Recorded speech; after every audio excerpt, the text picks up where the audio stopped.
আসসালামু আলাইকুম। সংবাদে আপনাদের সবাইকে স্বাগত জানাচ্ছি। আমি ফিরোজ তোহা। শুরুতেই সংবাদ শিরোনাম। পুরোদমে ইরান, ইসরায়েল এবং নিরীহ ফিলিস্তিনিদের মাঝে ভয়াবহ নতুন যুদ্ধ শুরু হয়ে গেছে। আর এরই মাঝে আমাদের হাতে এসেছে যুদ্ধের সর্বশেষ গুরুত্বপূর্ণ সবথেকে তাজা আপডেট সংবাদ। প্রথমেই জানাবো ইরানের হামলার ভয়ে ইসরায়েলের আন্তর্জাতিক বিমানবন্দর বন্ধ ঘোষণা। সমস্ত ফ্লাইট এবং যাত্রী পরিষেবা বন্ধ করে পালিয়েছে দখলদার ইসরায়েলি বাহিনী। এরপর জানাবো আলহামদুলিল্লাহ, এবার ইরানের পক্ষে দাঁড়িয়েছে পৃথিবীর অন্যতম শক্তিশালী রাষ্ট্র চীন। ইরানে ইসরায়েলের হামলার কঠোর নিন্দা জানিয়েছে চীন। হামলাকে ইরানের সার্বভৌমত্ব, নিরাপত্তা, আঞ্চলিক অখণ্ডতার লঙ্ঘন বলে অভিহিত করেছে দেশটির জাতিসংঘ প্রতিনিধি ফুংকং। এদিকে ইরানে হামলা নিয়ে মুসলিম দেশগুলোকে সতর্ক করল পাকিস্তান। ইসরায়েলের সঙ্গে ইরানের চলমান সংঘাতের প্রেক্ষাপটে এবার ইরানের পাশে দাঁড়িয়েছে মুসলিমদের অন্যতম পারমাণবিক শক্তিশালী দেশ পাকিস্তান। পাকিস্তান বলেছে এখনই ইসরায়েলের বিপক্ষে মুসলিমদের জেগে উঠতে হবে, তা না হলে ভবিষ্যতে মুসলিমদের দশা হবে ফিলিস্তিনের মতো। এবারে জানাবো আবারও ইরানে ইসরায়েলের হামলা শুরু। ইসরায়েলি সামরিক বাহিনী আজ ঘোষণা করেছে যে তারা ইরানের একাধিক স্থাপনায় হামলা চালাচ্ছে। দেশটির সামরিক ও পারমাণবিক স্থাপনা লক্ষ্য করে আক্রমণ চলমান রয়েছে বলে জানানো হয়েছে খবর এএফপির। এবং সর্বশেষ জানাবো সংস্কার 1 মাসের বেশি সময় লাগার কথা না বললেন বিপ্লবী ওয়ার্কার্স পার্টির সাধারণ সম্পাদক সাইফুল হক। সরকার যে সংস্কারের কাজের দায়িত্ব নিয়েছে তা শেষ করতে 1 মাসের বেশি সময় লাগার কথা না, তাই জাতীয় ঐক্যমত কমিশনের কাজ চলতির জন্য আগামী জুলাই মাসের মধ্যেই সম্পন্ন করার জোর দাবি জানান তিনি। প্রিয় দর্শক, এতক্ষণ শুনছিলেন সংবাদ শিরোনাম, এবারে বিস্তারিত।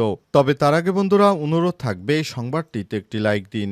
এই চ্যানেলে আপনি নতুন হয়ে থাকলে আমাদের সংবাদটি দেখতে দেখতে চ্যানেলটি সাবস্ক্রাইব করে রাখুন। কমেন্ট করে বন্ধুরা আপনার মূল্যবান মতামত জানিয়ে দিন। আর বন্ধুরা, ইরান ইসরায়েল যুদ্ধে আপনি কোন দেশকে সমর্থন করেন কমেন্ট করে জানিয়ে দিন।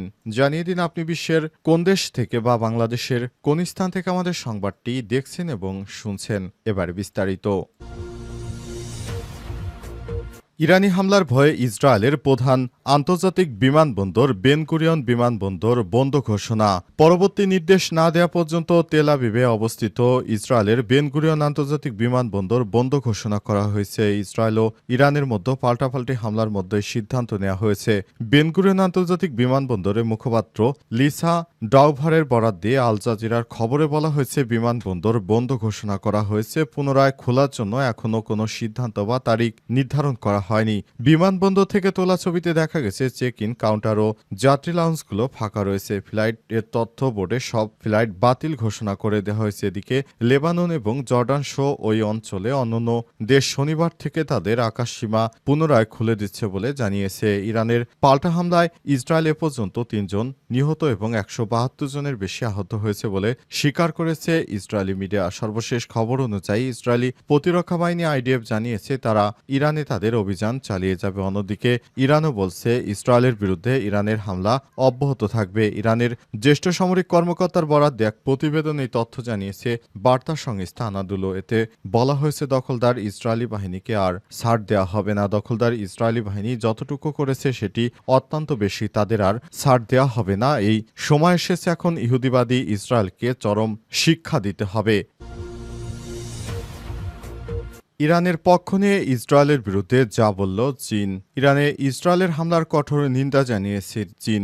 এই হামলাকে ইরানের সার্বভৌমত্ব, নিরাপত্তা, আঞ্চলিক অখণ্ডতার লঙ্ঘন বলে অভিহিত করেছে দেশটির জাতিসংঘ প্রতিনিধি ফুংকং।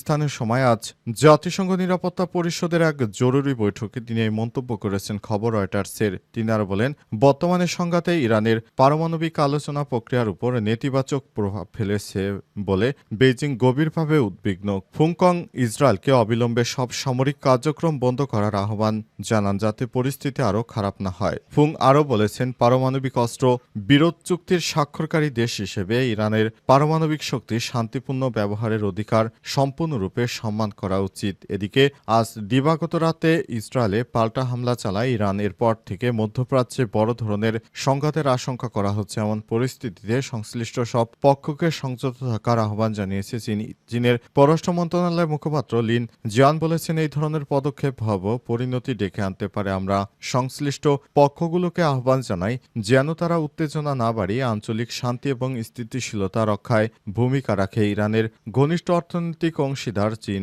বিশেষ করে জ্বালানি অবকাঠামো খাতে চলতি বছরে মার্চে বেইজিংয়ে ইরান ও রাশিয়ার উপপররাষ্ট্রমন্ত্রীদের স্বাগত জানায় চীন, যেখানে ইরানের পারমাণবিক ইস্যু নিয়ে আলোচনা হয় এবং তেহরানের উপর আরোপিত নিষেধাজ্ঞা প্রত্যাহারের আহ্বান জানানো হয়েছে। ইরানে হামলা নিয়ে মুসলিম দেশগুলোকে সতর্ক করল পাকিস্তান। ইসরায়েলের সঙ্গে ইরানের চলমান সংঘাতের প্রেক্ষাপটে তেহরানের প্রতি পূর্ণ সমর্থন জানিয়েছে পাকিস্তান। ইসরায়েলের বিরুদ্ধে ঐক্যবদ্ধ হতে মুসলিম দেশগুলোর প্রতি আহ্বান জানিয়েছে দেশটি। পাকিস্তানের প্রতিরক্ষামন্ত্রী খাজা আসিফ দেশটির পার্লামেন্টে বলেছেন, পাকিস্তান ইরানের পাশে আছে। ইরানের স্বার্থ রক্ষায় প্রতিটি আন্তর্জাতিক ফোরামে সহযোগিতা করবে পাকিস্তান। এ সময় তিনি আরও বলেন, ইরান, ইয়েমেন ও ফিলিস্তিনকে টার্গেট করে ইসরায়েল মুসলিম দেশগুলো এখনই যদি এক না হয় তাহলে সবার পরিণতি কিন্তু একই হবে। সুতরাং সবার ভাবা উচিত এখন সময় এসেছে ইসরায়েলের বিরুদ্ধে দাঁড়ানো। খাজা আসিফ আরও বলেছেন, সব মুসলিম দেশকে ইসরায়েলের সঙ্গে তাৎক্ষণিকভাবে সমস্ত সম্পর্ক বাতিল করতে হবে এবং একটি জরুরি ওআইসি বৈঠক ডেকে সমন্বিত কৌশল নির্ধারণের আহ্বান জানান তিনি। আরও বলেন, পাকিস্তানের সঙ্গে ইরানের গভীর সম্পর্ক রয়েছে এবং এই কঠিন সময়ে ইসলামাবাদ তেহরানের পাশে আছে। এদিকে পাকিস্তানের উপপ্রধানমন্ত্রী ও পররাষ্ট্রমন্ত্রী ইসাক দার ইরানের ইসরায়েলের হামলাকে ইরানের সার্বভৌমত্ব নির্লজ্জ লঙ্ঘন বলে অভিহিত করেছে। দখলদার ইসরায়েলি বাহিনী এই ধরনের হামলা করতে পারে না, কারণ একটি সার্বভৌম রাষ্ট্রের উপর সরাসরি এই ধরনের পদক্ষেপ মেনে নেওয়া যায় না। দখলদার ইসরায়েলি বাহিনী যে হামলা চালিয়েছে সত্যি সেটি করুণ হামলা। এই হামলা এমনভাবে চালানো হয়েছে যাতে করে ইরানের সমস্ত কার্যক্রম বিঘ্নিত হয়। দখলদার ইসরায়েলি বাহিনী এবার ইরানকে থামাতে চায়, কারণ মধ্যপ্রাচ্যে তাদের একমাত্র জম হচ্ছে ইরান। এক মাসের বেশি সংস্কারের সময় লাগার কথা নয় বললেন বিপ্লবী ওয়ার্কার্স পার্টির সাধারণ সম্পাদক সাইফুল হক। সরকার যে সংস্কারের কাজের দায়িত্ব নিয়েছে তা শেষ করতে এক মাসের বেশি সময় লাগার কথা নয়। তাই জাতীয় ঐক্যমত্য কমিশনের কাজ চলতি জুন ও আগামী জুলাই মাসের মধ্যেই সম্পূর্ণ করার জোর দাবি জানান তিনি। এ সময় তিনি বলেছেন, বাংলাদেশে যে সংস্কার নিয়ে আমরা কথা শুনছি এই সংস্কারগুলি মূলত আমাদের খুব তাড়াতাড়ি হয়ে যাওয়া উচিত। এসব সংস্কার নিয়ে সময় ক্ষেপণ করা উচিত নয়। অন্তর্বর্তীকালীন সরকারের প্রধান উপদেষ্টা অধ্যাপক ড. মোহাম্মদ ইউনূস দায়িত্ব গ্রহণের পর যে সংস্কার কার্যক্রম নিয়ে এগিয়ে যাচ্ছেন সেটি সত্যি প্রশংসার দাবি রাখে, তবে এই সংস্কার করে দীর্ঘ সময় কালক্ষেপণ করা উচিত নয় বলে মনে করেন জেএসডির বিপ্লবী ওয়ার্কার্স পার্টির সাইফুল হক। তিনি আরও বলেছেন, আমরা সংস্কার করে তারপর পুরো সময়টাকে আমরা কালক্ষেপণ করতে পারি না। সময় কিন্তু কারোর জন্য অপেক্ষা করে না। সুতরাং আমাদেরকে সময় নিয়ে এগিয়ে যেতে হবে। আমরা সংস্কারের জন্য একটি নির্দিষ্ট কর্মসূচি আমরা চালিয়ে যাব। এই কর্মসূচির মধ্যেই অবশ্যই আমাদের সংস্কার অল্প সময়ের মধ্যে করতে হবে। তা না হলে সংস্কার করে যদি অনেক সময় কাটিয়ে দেই তাহলে সংস্কার প্রকৃতপক্ষে জনগণের কল্যাণে হবে না। সুতরাং এই ধরনের সংস্কার অবশ্যই আমাদেরকে মাথায় রাখতে হবে যাতে করে সংস্কারগুলো আমরা খুব দ্রুত সময়ের মধ্যে করতে পারি এবং বাংলাদেশে একটি গণতান্ত্রিক সরকার প্রতিষ্ঠিত হয়।